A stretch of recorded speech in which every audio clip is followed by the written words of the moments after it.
After Rafael Fiziev pulled out of his fight with Charles Oliveira, he has a new opponent. Carlos Ulberg takes on Reyes this weekend in what could be a massive fight for the light heavyweight division. And could an old superstar be making a return back to the sport? I'm here with the one and only Luke Tanner. It's Combat Catch Up Live. Sit back, relax. Let's get into it.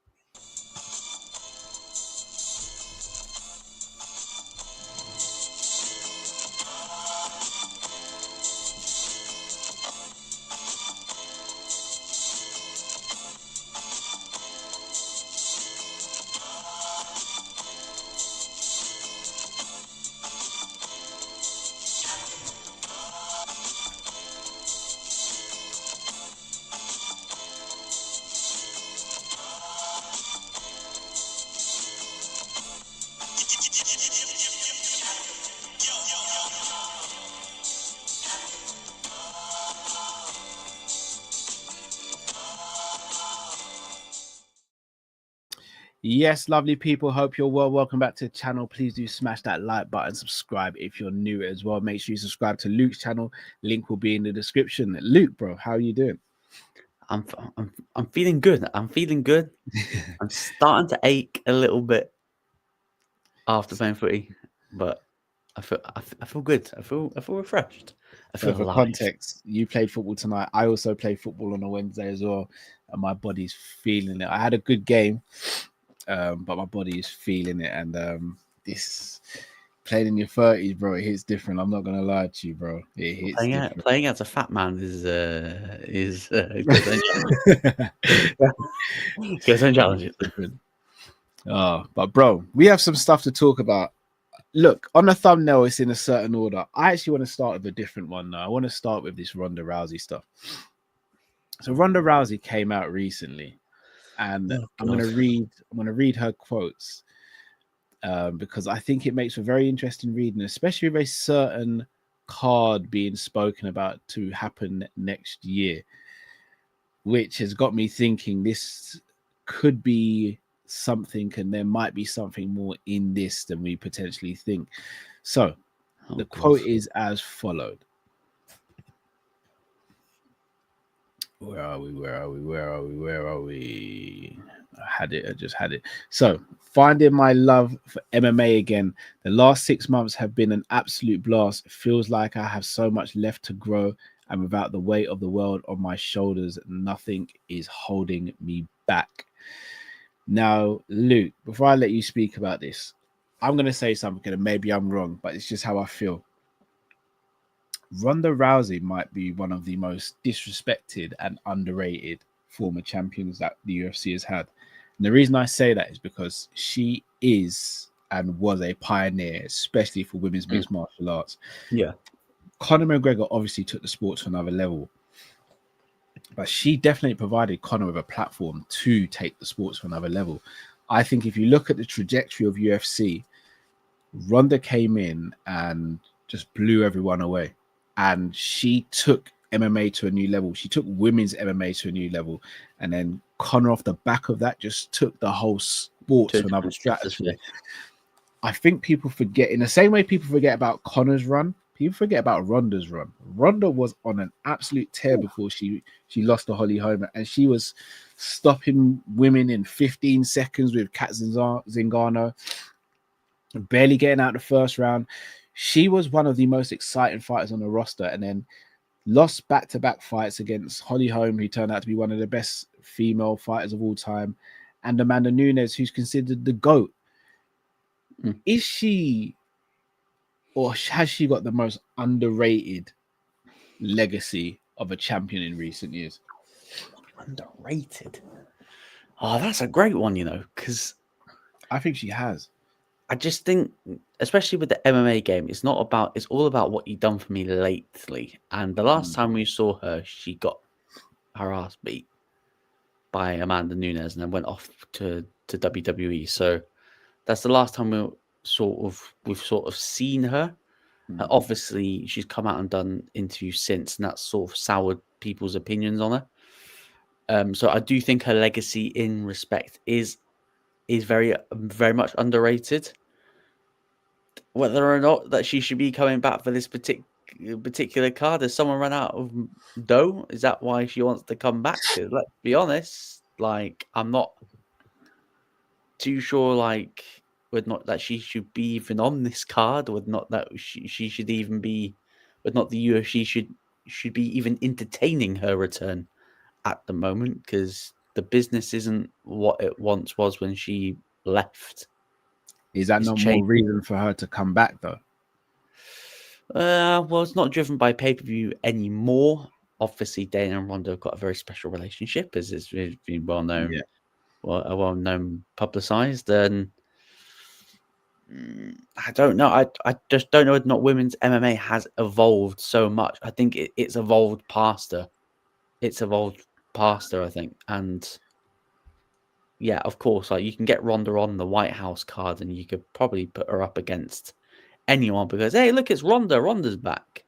Yeah, But no, not really. Like, I'm not really infused by the whole White House card, to be completely honest. Like, I'm more turned off by the idea of it. Now it's actually starting to happen, rather than this looks cool.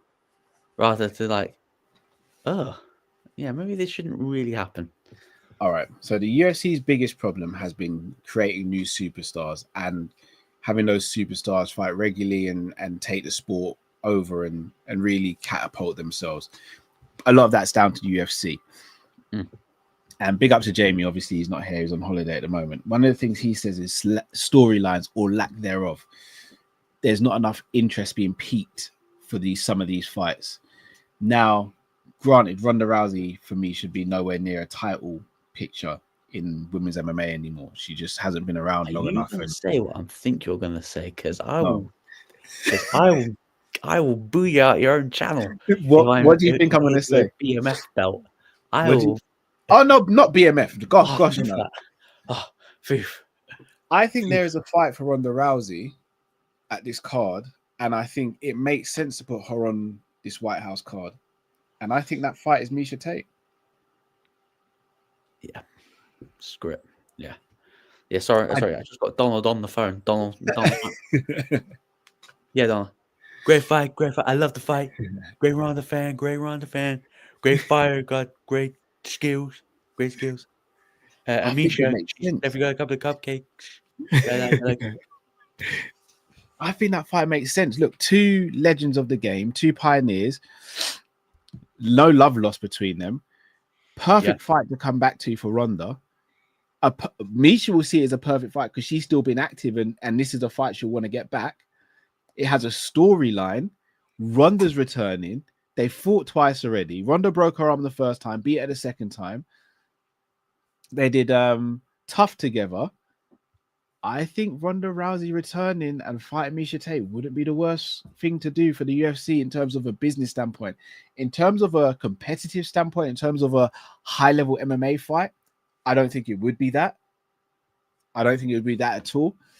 But if we're talking about taking fights to the White House and piquing interest and building a card that gets the casuals involved, because let's be honest, that's what the White House card is for.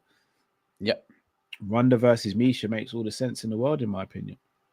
Oh yeah, 100%. I did see a comment like before we started about Kayla would do horrible things to Ronda. Oh gosh, no, I'd never want to see that shit ain't happening. She ain't walking into no title fight whatsoever. Like her versus Miesha, perfect. Fuck it, or bring fucking Holly Holm back. Run that shit. I don't think Ronda wants that smoke. What I will say though, yes, I believe Kayla would do bad things to Ronda, but what's Kayla's speciality? The judo. What's Ronda's speciality? Hey yo, and weren't they in the same Olympics team? I'm not sure if they were. I'm genuinely not sure. Might have to find that out. I swear, all their paths crossed shortly afterwards. I think they fought when Kayla was really young and Ronda beat her. Yeah, potentially. But that would be a very different fight now. I wouldn't I wouldn't want to see that for Ronda's sake. But I don't think it would be as bad a beating as we think, purely because it'd be a lot of grappling, and Ronda can handle herself in the grappling aspect of things. Remember, when Ronda's been beaten, it's because she's been outstruck by two of the best strikers to have ever fought in women's MMA. Yes. Arguably two of the best two of the best four strikers. I'd say Amanda Nunes, Valentina, Cyborg, and Holly Holm are the four best strikers. Oh, Joanna, actually. Joanna's up there. Yeah, maybe I've got a bit too crazy. But look, Nunes is seen as the GOAT in it, and Holly Holm's very good with her striking. So, could I sell you on that fight? Miesha Tate versus Ronda Rousey. Sold. Second fight on a fight card. Yeah, sold. So I thought we were gonna give Ronda some title fight. And No. I'm like, stop. That'd be crazy. Stop right there. And I think that could be one and done for Ronda, or she could just do a couple fun fights. But she can't. She's not going to chase the belt. That's one thing that's not going to happen. She won't chase the belt. All she needs to know. I mean, bro, even think about, bro. Imagine the build up for her versus Pena, for example. Yeah, fuck it, run that shit. That could be crazy. Let's say she beats Miesha. Everyone in the division was going to call out Ronda. Do Pena versus Rousey if Rousey gets through Miesha again? Yeah, fuck it. I'm sold. I'm sold. I'm sold on it, man. I'm sold on it. Her Miesha, her Pena. Yeah, get it. Two. I'm sold on it. Absolute shit talkers. I'm sold on it. So people in the comments, let me know what you think. Let Luke know what you think. Should Ronda make a return? If so, who should be her opponent? And is the White House card the best card for her to be on? Right. Before we speak about the other topics, got a couple of other things here. So, firstly, Robert Whittaker's come out saying he wants to fight Sean Strickland in Australia next year. Your thoughts, yes or no? Yes. That fight should have happened already, in my opinion. Yeah. And I think that fight will let us know just how much Whittaker has left in the tank. Yeah, definitely. So, yes, it's a yes from both of us there. Also, does Conor McGregor return to fight Michael Chandler at the White House? Yes. You don't think there's any chance it doesn't happen? No.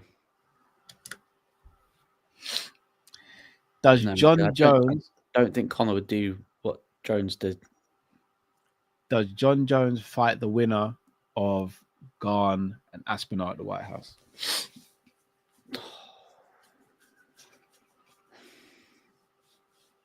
No, but if John had his own way, get Gabe Stevenson in there.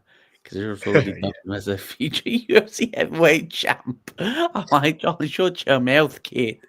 So with the Jones thing, Dana's obviously livid with him at the moment, and rightly so. However, the card is meant to be at the end of June, right? Yeah. John's been back in the testing pool or whatever he says. The fight with Gane and Aspinall is November. Yeah.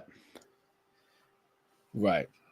But I'm not doing this whole dilly-dally and waiting. Yeah, feel free to ask any questions in the comments, guys, as well. Yeah.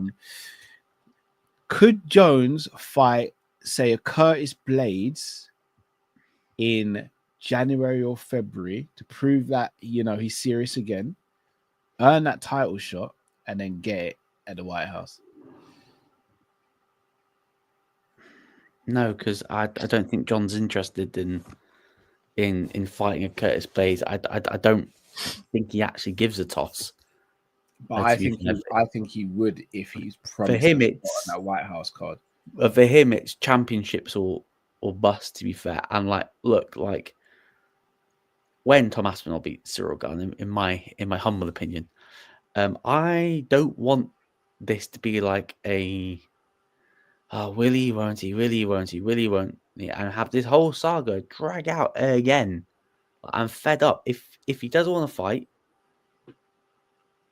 then he's done. He's already called the UFC's bluff, and the UFC gave him the money that he's always been asking for, just for him to turn it down again. So, That's why I think that the UFC could use that to their advantage though and say, look, you've got to prove yourself. You've got to fight at Curtis Blades. And if you win that and come through that, then we'll put you on the White House card. But I if just not, think then Jones no. be like, fuck it. Done. At this rate, I don't think he gets on the White House card. No, oh God, no. He's going to have to grovel. And that's not a John Jones thing. It's not, but he's never been in a position offered like the White House card. Like, he's extremely passionate about fighting on this White House card. Of course he is. So, I reckon if they offered him that he fights once and then gets on his card, I think he would do it. Genuinely think he would do it. And I think Blades would be the perfect opponent. Yeah, obviously this White House card is going to have some American fighting for a belt. Yeah. Someone said we're going to have to just class Marab as an American champion. Well, Marab's going to go through Cody Corey. I'll be real. You know what I could see happening? I could see if Corey was to win, don't be surprised if it's O'Malley in there with him. Don't be surprised if O'Malley gets one win against someone and then fights Corey. I know, but bro, would you actually be surprised? No, I wouldn't, because this game, like nothing, like as I say, nothing surprises me in football. Nothing surprises me in the fight game no more. Nothing surprises me. That does not surprise me. It wouldn't surprise me at all. Wouldn't surprise me at all. Subhand, that's a fantastic question. I'm going to get back to that in a minute. One more thing before we move on to the Australia card. Floyd Mayweather has come out and said that there's a chance he could return in 2026 after his exhibition. He might actually be desperate for money because of how much. Are you desperate for money, man? You're fucking 49, mate. Come on. Yeah, he might be though. How are you burning through all this dollar? You know how he's burning through it. Look at how he lives. How the fuck? Like, why? Why? Father Time is undefeated for a reason, Floyd. You want to get back in there against the pros? Budweiser versus Mayweather. Hey, fuck. All right. I don't mind. I don't think he fights. Floyd versus Mike Tyson. Oh God, forgot about that. Floyd's still looking for another Logan Paul. He says he wants to fight. Fuck it, just run him and Manny Pacquiao back. Fuck it, why not? Is that Saudi money? That's a shout. What? Him versus Manny again? Him versus Manny could be a shout. Riyadh season. That could work. It's just Floyd looking for another Logan Paul. I don't think so. If he want to fight his own, think about the top. Oh my God, I can see it now. Floyd Mayweather. Oh no, hold on, it's too big. Yeah, it's too big. I was going to say him versus Eubank Jr. Nah. Him versus Tank. Him versus Tank could be a thing. I'll be honest. Garcia. You whoops them both. The ultimate fight, let's be real, the ultimate fight would be him versus Crawford, but Crawford, I think, beats this. Yeah, Crawford ain't going to drop down again. Like, he's happy where he is. Like, what's Otto doing these days? Fuck it hell. Right, yeah, that's a blast. Oh, Tank out here doing side quests. Yeah, Tank's sold out, man. You're fighting fucking Jake Paul, man. It's an exhibition, isn't it? It's a fucking joke. That's what it is. It's a fucking joke. You seen the presser? Yeah, it's poor. Oh my days. It's just so forced, isn't it? It's just so forced. But horrible fight, man. Horrible fight. It's really forced. Really, really forced. So you're out here and fight with nobody. Yeah, I'll be honest, I still don't know how this Tyson Floyd exhibition is gonna go, because I'll be real, Tyson might just decide to change his mind. And if he does, Floyd ain't got the punching power, in my opinion, to hurt Mike Tyson anymore. Mike's still got punching power to hurt Floyd. Oh yeah. It could be ugly potentially. Oh yeah. Right, back to MMA, back to UFC. This weekend, Ulberg takes on Dominic Reyes. It's always Floyd versus Taporia. No, fuck off. No. Oh no. Sure, I mean, we say that, I wouldn't be surprised if that fight got made. In fact, I would actually. Dana doesn't want to do it. Dana won't want to do it. Yeah, switch back to MMA, please. Oh, I'm gonna crack it out big time. Yeah, Ulberg versus Dominic Reyes. How Oh. big do you think this fight is for the light heavyweight division? And do you think this is unofficially the number one contenders match? I'm still pissed off at Carl Ulberg because he got a fucking way with one last time because he should have lost the black bitch. Yeah, he did. In my opinion, so I do think that he got away with one. Number one contenders bout, possibly. It all depends on how how it finishes. If it finishes like a bit of a boring decision, then I just think they just get added into the line. I need to get like the rankings. Or hear me out. Is this a semi-final, and is the other semi-final Yuri versus Prochazka? Khalil Roundtree, yeah, possibly, 100% possibly. Like unless either one of them like fought in those two fights, pull off like a viral moment, then we're all sort of waiting around really, because if they both have like good fights but nothing really outstanding, then I think I do agree with you, Cam. It does go into like a semi-final. But if one of them go, wow, like get this guy in, then I think they jump the queue. And let's be honest, Prochazka, Ulberg, Roundtree, and Reyes are all probably the four best available that isn't fighting for the belt. Yeah, at the moment, and they're all predominantly strikers as well, which is brilliant. Like, unless they just go, yeah, Hamzat, yeah, fancy that 205 belt. I don't think Hamzat gets. Yes, brother. Hamzat has to defend the belt first, and then she could potentially go up. But Hamzat has to fight. Hey, speaking of fight, I'm just seeing Conor McGregor absolutely beat people up Roadhouse. Yeah. Do you know? I've actually still not watched it. You've not watched it, man? No, I started.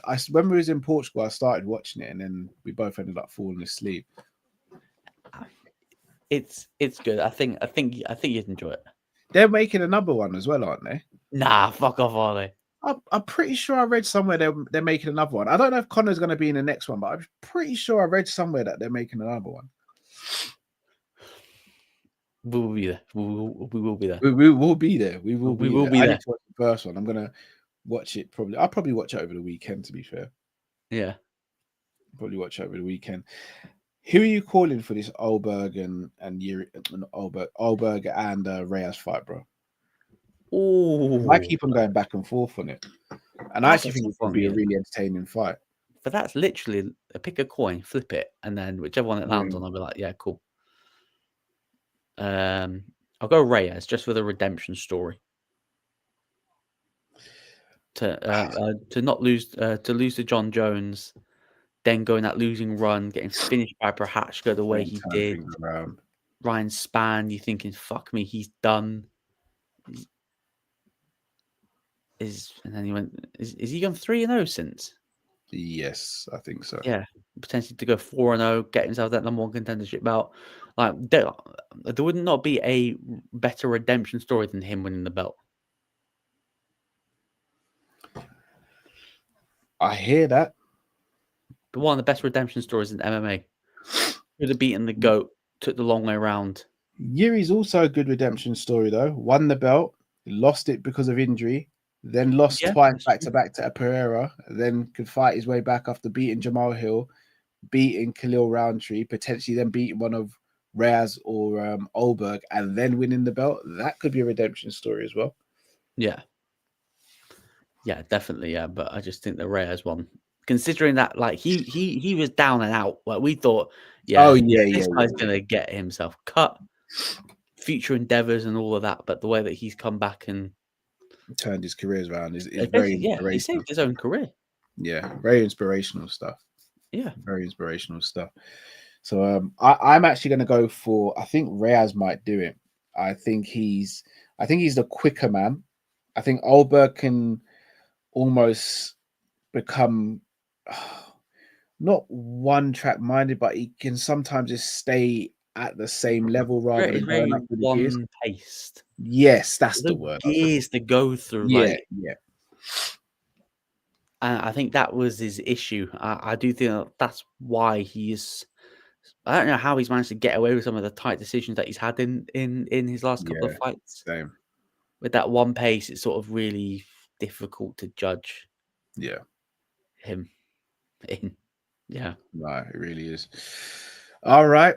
Another fight that has been announced today, and that is Oliveira versus Gamrot. It seems has been confirmed for the Rio card. Now, Charles Oliveira is originally meant to be fighting Rafael Fiziev.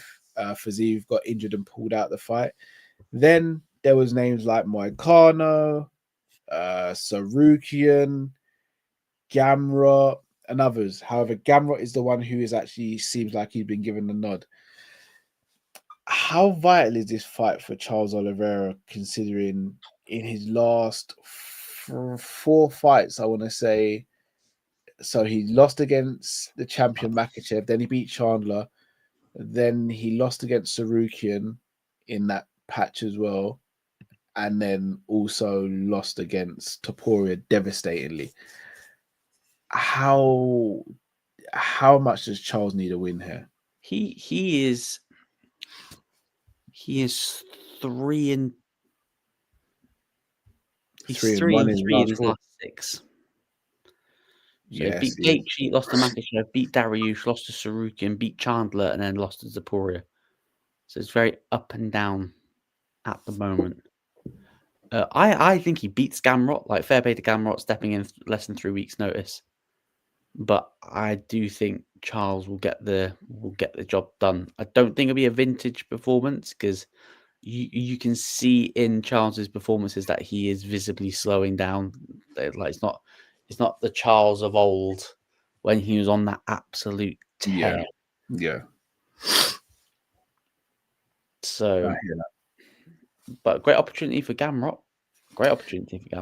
Yeah. The reason why I don't think Gamrot wins this one is because I think he's so one-dimensional in his approach. He's a very heavy grappler, and he doesn't really mix things up on the feet. Whereas Oliveira, we know his grappling prowess, like it's one of the best ever in MMA. But also his striking, when his striking's on, he's on, and he's a horrible fighter to fight because he's vicious with his knees on the inside and elbows, and when he gets you down and he gets you hurt, he's looking to finish. How big is this for Gamrot? Because Gamrot's career has been very up and down, and you almost think if he's going to make a run at a belt, it has to be now or never, in my opinion. Yeah, so I'm just got his record up because he's 25-3, and he's 4-1 in his last 5. Lost to Dan Hooker split decision, lost to Dariush by decision. He's beat Sarukian, beat Jalen Turner, beat Fiziev, beat Dos Anjos. Even a Sarukian result, a lot of people think that Sarukian actually won that. But that fight was brilliant, by the way. Plus he's not renowned. Like he's got 8 knockouts, 5 submissions, 12 decisions. It's never been finished, never been submitted. But he's at that age now. He's 34. He'll be 35 after this fight, which basically means you ain't winning. You ain't winning no belt. Yeah, he's got to show something. If he goes out there and beats Charles decisively, though, you could set up a rematch with him and Sarukian. But if he loses to Charles or he scrapes a win, possibly, and then you're just in that whole, what's happening at lightweight. Topuria doesn't want to fight freaking Sarukian because he says Sarukian doesn't deserve the belt. And obviously Sarukian's not fought in way over years. Like Sarukian's not even fought in 2025, which is crazy. Then you got Charles, which is fought Ilya, lost. So the whole lightweight title picture is all a bit of a mess. It stinks at the moment. Because technically Sarukian's the number 1 contender. He's not fought at all this year. So Ilya says no. Max has already fought Ilya at lightweight, got knocked out. So we're not featherweight. At featherweight, not exactly clamoring to see a rematch as of yet. Knocked out Charles last fight. Justin Gaethje, no. Dan Hooker still injured, not fought this year.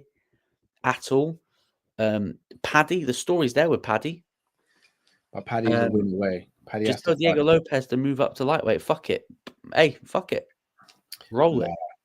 I did a video recently on fixing the featherweight. So, guys, if you haven't watched it already, do watch that. Lopez has to fight someone called Jair Rodriguez.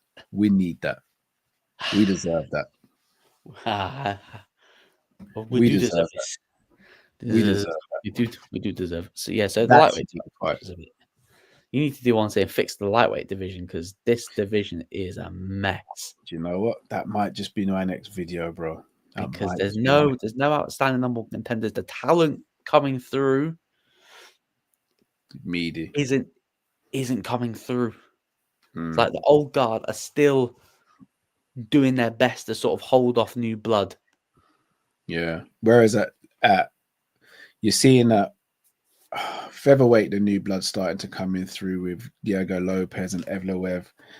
A welterweight, the new blood is just there in everyone's face. Yeah.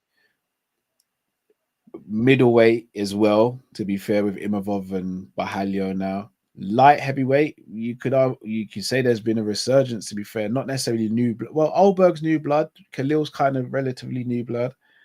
Heavyweight stinks at the moment. Yeah, lightweight's the glamour division because of the name. If you actually break it down, it's not an interesting division at the moment. Things need to be moving in that division before interest is peaked again. Yeah, definitely. It's a weird one. It's a really, really weird one. Do you think if Oliveira were to lose this, what do you think that means for his career? Do you think he says goodbye to the sport? Do you think he continues fighting? Does he move up to 170? It's in Brazil, isn't it? Yeah.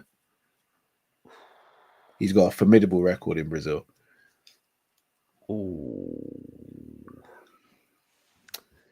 I don't know. Could he retire if he wins or loses?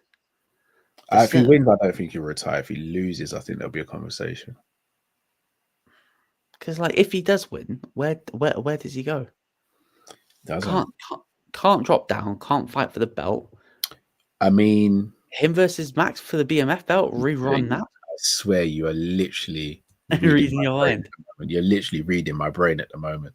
Yeah, like that's the only other option. Run that back. Could you run him versus Sarukian? Maybe. Oh, I've got one. Yeah. Dan Hooker. But Dan Hooker's still injured. Like he's not. I don't. Yeah. Know where his timeline is. Like he's not fought this year. I don't think he's going to make a return this year at all. Same as like Sarukin's not fought this year. Yeah, it's a weird. So lightweight's a really weird division at the moment. But we know what lightweight is. Great again. That's could you do? If Oliveira wins, could you do Paddy versus Oliveira? Possibly, but I think Paddy's getting the next title shot. Paddy can't get the next title shot. I think he's going to get the next title shot because, Ilya's refusing to point back to fight Arman, which I can understand and not understand at the same time because Sarukin's not fought. You can't suggest Max or Charles. No, because Gage coming off a loss. No, I don't. Gage is coming off a one-fight win streak against Rafael Fiziev. Yeah. You can't really give him the title shot, even though it'd be a great matchup. Dan Hooker not available. Then next slot, Paddy Pimblett. So, yeah. It's either Charles versus Max or Charles versus Hooker when Hooker's back. Yeah. Charles versus Max could be good fun, though. Yeah, definitely, yeah. That could be good fun. Maybe that's the fight to make if he gets through Gamrot. But if Gamrot gets through, the thing is, not a lot of fighters are going to want to fight Gamrot because his style. Well, Gamrot will go to fourth in the division. Technically third because obviously Islam should be out the rankings. Yeah. He won't get a title shot, though. Unless he does something spectacular, he won't get a title shot. I don't know. It's a weird one. I don't know. It is a weird one. But Luke, before we wrap up, anything you want to tell the people? Anything that's going on? Gamrot versus Rousey? Oh God, no! Please, no. Rousey's got Rousey's got to go back to proving himself again now. Yeah. Anything coming up? No, not really. No, not really. I haven't really been doing anything on my own channel recently. So, he said, "Don't." Someone's asked, "Don't forget my question." So your question was, I'll read it out, which is a brilliant question. If from 2016 to 2025, top of your head, roughly, if you guys had to give a Ballon d'Or for the UFC Fight of the Year each year, who would you give it to? Off the top of my head, so 2025 last year. Shit. It'd probably be Topuria. Yeah. He would have stopped Volk and stopped Max in the same year, which hadn't been done before with Max. I would have given 2016 to Connor. Yeah. 2020 was a weird. 2020 was COVID. McGregor kicked off that year against Cerrone. Oh, 2019 must be Masvidal, surely. Masvidal would give Usman 2020. Yeah, Masvidal 2019. Usman 2020. Yeah. No, would he give? Oh, would I give Adesanya 2018? When did he fight Blachowicz? In 2020. 2020. Oh, could Adesanya get to, maybe I'm trying to think who did Adesanya. He fought Costa, didn't he? He fought Costa was in the pandemic. Yo, this internet. But I said off the top of your head, didn't want to disturb you in the conversation that you were having. Hey, it's a great question. It's definitely got me thinking. Obviously, got Cam thinking so much. This internet booted him out. Costa was 2020. That was in the pandemic as well.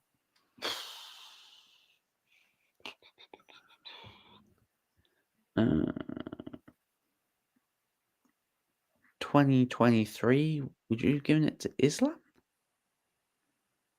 Was that when he didn't hold the belt? Do you know what, Subhan? That's a video idea. Yeah, we might actually have to go through the archives. Yeah, we might actually go through the archives. Hey, Pereira and Kalaev promoting UFC 322. You know that zero promo for 322 and Alex is doing it. Facts. Alex, what year would Alex have the UFC 300 and all that? Like, Alex would have been a fighter of the year for 1 year, surely. Yeah, definitely, yeah. Hey, I got a feeling Pereira's going to lose against Ankalaev. That's my early prediction. I've got a new curse. It's called the Nina Drama curse. If you do stupid shit with her, you lose. Look at the fighting nerds. They did that barking thing, and they all got. Yeah, they did. However, Nina's been around his house, which means you're going to lose. Oh yeah, so it's the Nina Drama curse. However, if Pereira does lose, I think it's an injection for the heavyweight division, which would be. I think, regardless of a win or loss, I think this is his last fight at light heavyweight, and I think he moves up to heavyweight. Yeah, definitely. And then it becomes very fun at heavyweight, potentially, depending on who he fights. Yeah. Oh yeah, definitely. So we'll see. People, do smash the like button. I'll have another video out before the end of the week. Probably do this Ballon d'Or one, considering we just had the Ballon d'Or, because this is a great idea. And also one about the lightweights as well. So make sure you check out the channel. Subscribe if you're new. Big up to yourself, Luke, as always. Big up to Jamie, even though he wasn't here as well. And yeah, people, smash that like button, subscribe. Until we see you again. Thanks all for watching and listening. It's been the Sanderson Show, man. There you go. Take it easy, everyone. Peace.